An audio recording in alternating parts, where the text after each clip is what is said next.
Okay, so our next presenters are Paul Monaghan, it's my team, Paul Monaghan, Dr. Paul Monaghan, Dr. Gail Hansen, Jennison Kipp, Stacie Greco, and myself, and we're talking about the upstream social marketing, an approach to scaling up landscape behavior change among influential stakeholders.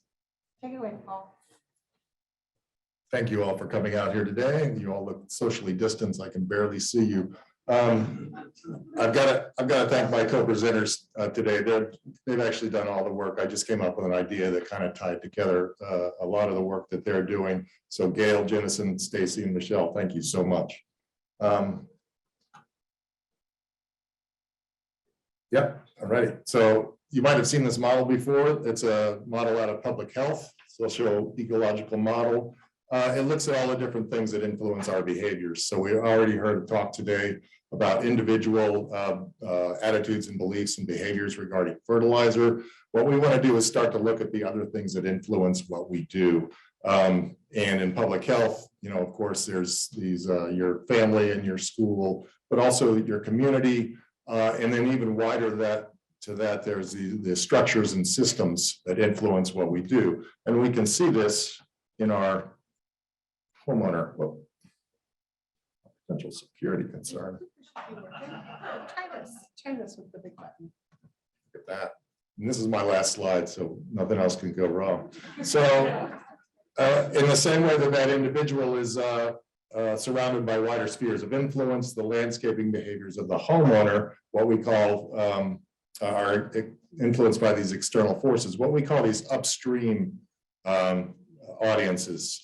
And so each of the speakers today is going to talk about a couple of these, including the influences of neighbors and their norms, the design and the installation of the physical landscape, HOAs and contractors.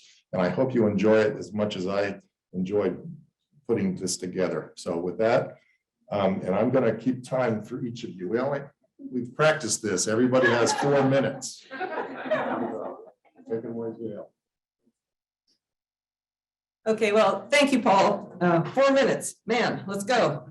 One approach that we can use to reach some of these upstream stakeholders that Paul had mentioned is to partner with developers and landscape architects and builders so that we can help them set environmental goals for their landscapes and then work with them to monitor their landscapes, collect data on it, and then use this data to help us assess the performance of those landscapes.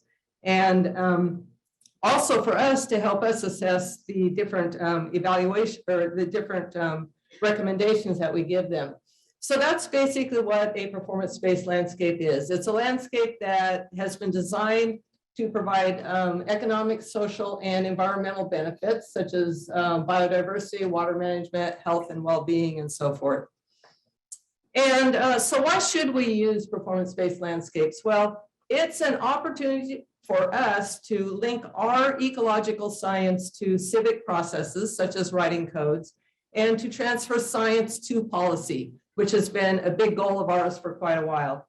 It's also a knowledge to action approach where we can use strategies that are science-based and therefore be more likely to succeed. So I wanted to give you this one example here. It's actually from Germany. It was an article that was in the Landscape Architecture magazine. And there was a landscape architect who partnered with a faculty, a biologist from the Technical University of Munich. And they designed parks and development landscapes that had a wildlife habitat in them. And so when they designed these, they installed them, they monitored them, they kept data on them. And then they used the data to produce this document, the AAD document, and it's called Animal Aided Design. They sent this document then out to all the landscape architects in Germany, and they sent it to a bunch of planning departments and cities. And as a result, at least 3 cities in Germany adopted these strategies for animal aided design, wrote it into their development codes. And now all the developers in those cities, at least, they have to create wildlife habitat in their developments because it is now the law to do that. And so if you want to learn more about these landscape performance, you can go to the LAF Landscape Architecture Foundation website.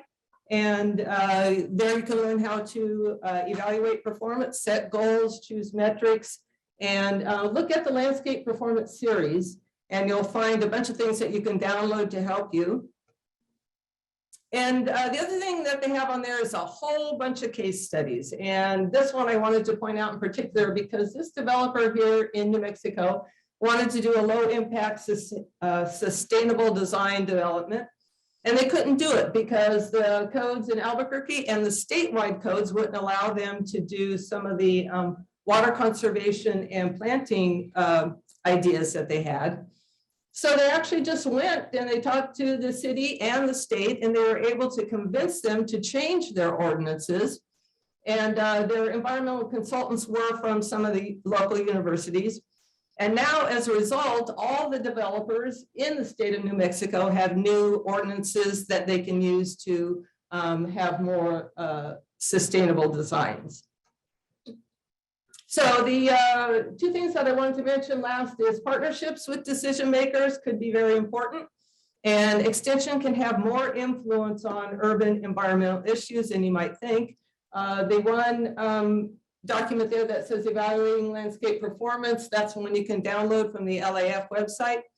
But I also wanted to point out that table that's over in the bottom left. It's from the Cities with Nature website, which I'm sure some of you are familiar with. And they have just uploaded their new action platform for biodiversity. And it is recognized by the UN Convention on Biological Diversity. And I want you to note at the bottom, number 4, set targets. And so that's exactly what performance-based landscape is. It's setting goals or targets, and then baseline measuring, and then looking at those targets. So I am going to hand it over to Jennison because she is actually going to talk about, I'm going to pull you aside, a project that she's working on where she is looking at performance data. Thank you, Gail. All right, so I'm going to give you a really quick overview of work that we've been doing at the Program for Resource Efficient Communities, which is part of CLUE.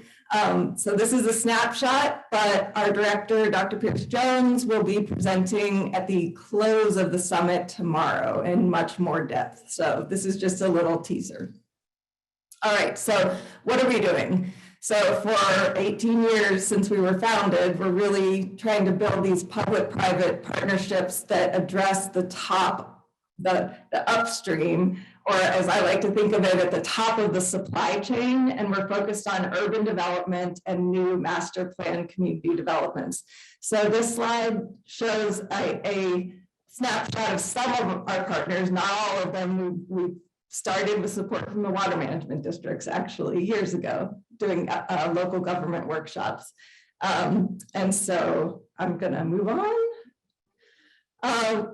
Fundamentally, what we've done is give these private and public sector partners who work for development teams on master plan communities the target and said, get there. See, you know, what would you do to get there on these real projects that are going in on the ground? And so you all can read this, but fundamentally, we want to maximize the benefits and minimize the inputs that we know are having, you know, a significant effect on our water quality and water resources. So one of the projects we are deeply involved with now is a 24,000 acre master plan community development in Osceola and Orange counties. This means in the next 30 years, they're going to put 36,000 new homes in the ground. So this is going to happen. It's not a question of does it happen or does it not happen? It's going to happen. So we're working with them to push the envelope on what they can do at the very beginning of the master plan developments. Dr. Nick Taylor didn't know he was going to be in my presentation, but there he is. This was a week ago, we were down there. They are wrapping up the first 12 model homes in the first neighborhood of this 30-year development project, and they've actually done some innovative things. So we're collecting data along the way, trying to push the envelope, and then also through our partners, you know, capture the the market data to also make the business case. And so this is one example. Dr. Basil Iannone, who is here as well, is leading up this study with Dr. Patrick Boland from the University of Central Florida. And these are the kind of metrics that we're looking at. There's a whole slew of them in our larger programming. We address energy as well, energy efficiency, renewable energy. So this is just a snapshot. And how do we do this? So we're really committed to the long haul, you know, starting with them at the beginning, but annually, like working long term. So we have a master research agreement with the Sunbridge Stewardship District, which is the local government that will be, you know, creating ordinances for the community. And so we will be staying with them through all the phases of development. So this first phase, 700 homes, and then 3 neighborhoods, and they'll just keep going. And this is my last slide. So just for the water side, we have a program, H2O Save program that Nick Taylor directs, and he's got 20 or 25% of all of the properties in Florida, the metered end use data at the unit level. And so he and his team have developed a whole bunch of tools to understand where the highest impact is. And that's it. And I'm going to pass it to Stacie. Relay. Thank Yes. you.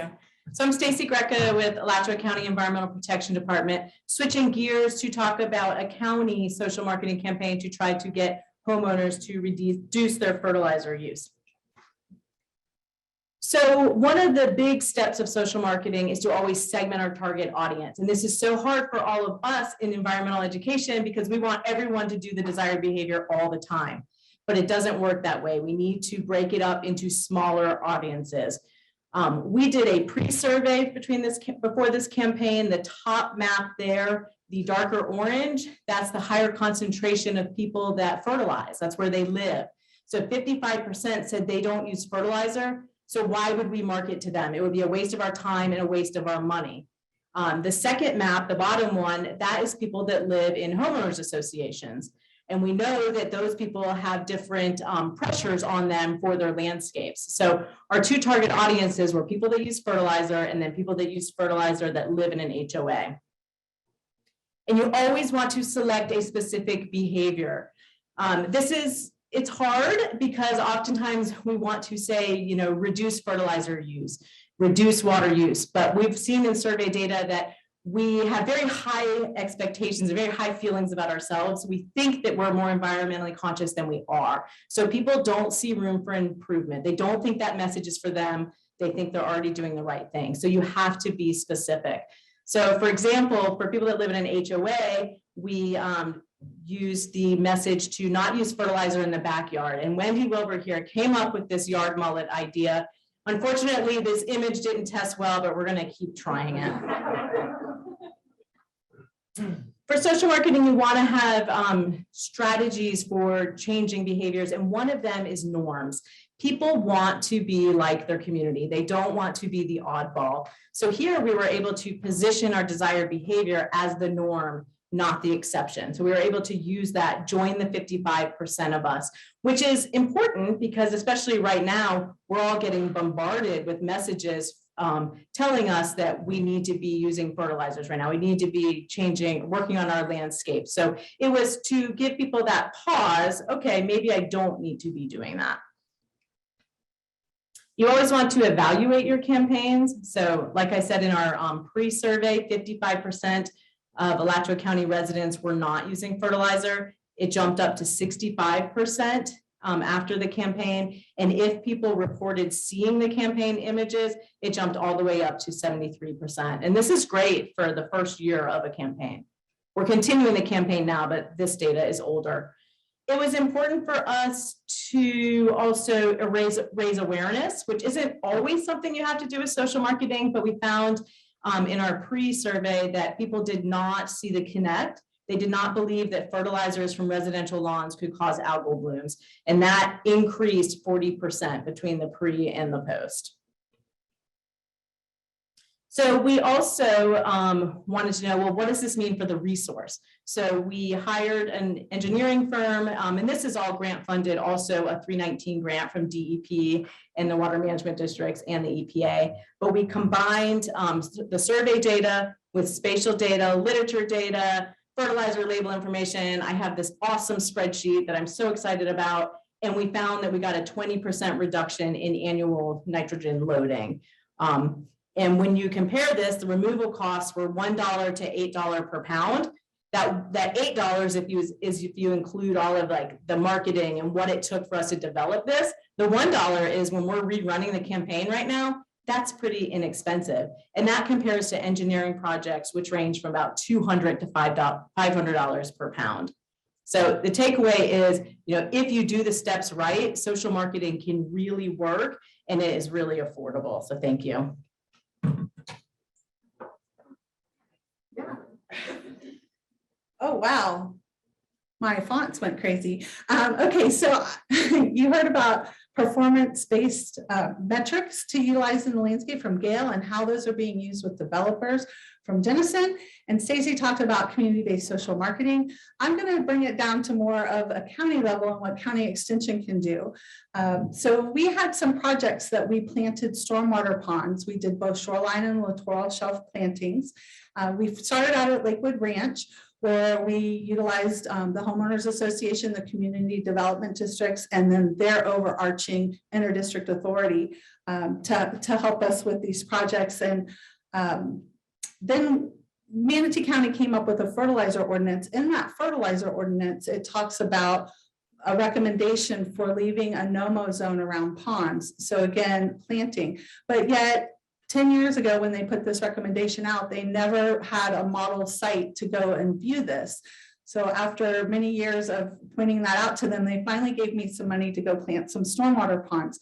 So I've asked the researchers to come and help me. So Paul and Dr. Basil Iannoni, Dr. AJ Reisinger, Dr. Evan Bean, and Dr. Mary Lusk have all been involved with researching the water quality effects and erosion, hopefully, improvements around these plantings. I'm sorry that these fonts are terrible. I don't know what happened, but we are actively learning lessons. We have planted these ponds differently. We have an ornamental planting, which is a little more high in color. And then we also have a more natural planting, which is just more green. They're all pretty much native plants, but one just has more color and one is more shades of green. And so we're going to have homeowners coming out, homeowner groups, to get their opinions and feedback to see what we can move forward with. But who have we really been working with? Well, we've been working with the homeowners associations, the homeowners, and government. And in doing so, we found some interesting things out. And one is that you need to work with both the landscape contractor and the pond maintenance contractor on these types of projects. You need to plan well in advance and have conversations with these two folks. And so we've started writing some documents to help homeowners associations with these steps. Because one issue that we're finding is the landscape folks point to the pond maintenance folks and say anything near the water, the pond folks manage. And the pond folks point to the landscape folks and say, nope, if it's not wet, we don't touch it. So this buffer area, nobody wants to maintain, and then it becomes a weedy mess and the homeowners say, get it out. So working with those two groups is really important when you're working with the homeowner association, having them get involved very early on, making sure that the contracts aren't changed because of these types of projects. And then with the government as well, it's been great because we can capture all the information about inputs and maintenance around these ponds, and then they're public open access that folks can go and view these ponds. So, yeah. Paul? Yeah. 5 minutes per question. You're up. Actually, I didn't think we'd get to the wrap up. So we've got I think to wrap this up, is that we have to use a lot of different tools if we're actually going to get social change. And that's what we're looking at is social change. If we're talking about change in landscapes in Florida, it's going to be bigger than just individual homeowners. So you can see and this list is not even comprehensive. You could probably come up with other things. I just thought of number 10, where wars, pandemics, and disasters are affecting our behaviors. But education through extension, direct communication, all of these things. I think you've seen examples of this in these presentations, but also 8 and 9 laws, policies, and actually modifying the built environment. We're going to need all of that if we're going to actually have greater change than just individuals one at a time. And I think with that, I'd rather hear from you all and get your questions before using up all my minutes. Okay, 5 minutes. 5 minutes. This is your turn. They're stunned. They're stunned. Yeah, it was too much. Well, you mentioned external factors. Mhm. Does that mean you just focus on external and for now just not into internal factors? Attributes that are internal to homeowner? So, and the question was, are we just focusing on these external factors and not the individual? No, I think it's a combination. I think Stacie's work actually is kind of at the county level and using that to influence individuals, but it's just at a much greater scale than educational programs, because the resources that the county would have to reach to a wider audience. Same thing, I think, with Michelle's work, working with an HOA. Eventually, the HOA affects individual behaviors. No, Susan had Susan? Yeah, so I'm a little bit curious about the different kinds of environments that you would propose, like the campaign No Fertilizer in the Backyard. And the reason for that is we know, I think from research, that in our native soils, we have about 5% leachable phosphorus. But in our built environments where we're clear cutting, bringing in filter and such, there's about 75% leachable phosphorus. And so if we're then putting plants into these artificial soils that may come out of fill pits and such, how do we propose keeping plants healthy with no nutrient management? So if you say fertilizers in general, I understand trying to reduce nitrogen and phosphorus, but you're telling people fertilizers. So how do we do nutrient management in those situations to keep our plants healthy, to reduce erosion and deterioration of plant material? Yeah, so the question was basically, how can we keep our plants and our landscapes healthy if we're saying fertilizer free? So whenever you're doing a campaign, you've got, kind of your billboard, which doesn't have much information at all. And then you might have other things like articles in the Gainesville Sun, like we had, that might have more information. So if you dig down, it definitely shows that, it's focusing on, nitrogen and phosphorus. So definitely our website talks about some of the micronutrients, but I think stepping back at the big picture, what we're trying to do in Alachua County is to really shift our whole landscaping paradigm. So really try to get to these landscapes that don't need continual inputs of fertilizer, herbicide, pesticide, irrigation. And if that means that we have to start to shift our expectations of our landscapes and what they look like, then, we're at that point with, if we want to have healthy springs also. Susan questions. Speak more about where you think it's working, the best work on these strategies, and where you see gaps. Tolly, come on, you're killing me with this question. Okay, so the question is where Extension has done the best work and where we see gaps. Okay, so gosh, that's a really good question, and I'm not sure I can answer that fully. I think that we do a really good job in trying to evaluate our audiences and trying to connect with our audiences and trying to reach out to them. Sometimes we fail because we don't follow through with needs assessments and reach out to the broad audience. We get very narrow and targeted in some of our audience outreach, but I'm not sure I can totally answer that question. I think other extension agents in the room might be able to better address that one than myself. I'm sorry. It's just it's a great question. I'm just not sure I'm the right person to answer it. Okay. Michelle, I thought you had two. Those were, okay, I'm sorry. Go ahead, Basil. quick question, easier than that one. Is there, are we missing an entrepreneurial opportunity? You're saying there's time managers saying that's not my job, lawn people, shouldn't there be a niche market? Somebody comes in there and says, well, fine, I'll take it over and I'll be the manager. Sure. So Basil's asking, with the two companies saying, not mine, not mine, is there an opportunity for somebody to come in and create a business maintaining these buffer zones? And absolutely they can. Absolutely. Or it could be an upsold service to either company, right? So the pond managers or the landscape managers could say, oh, hey, we can do that for an extra fee.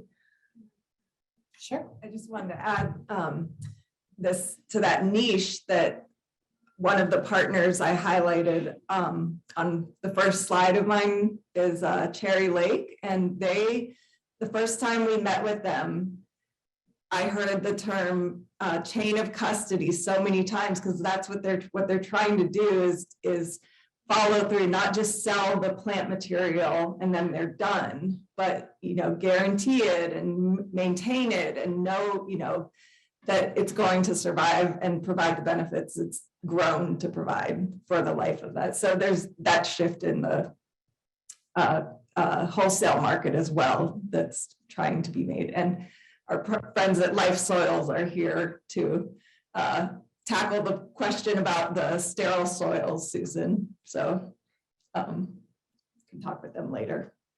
Okay. All right. That's all the time we have. So thank you guys.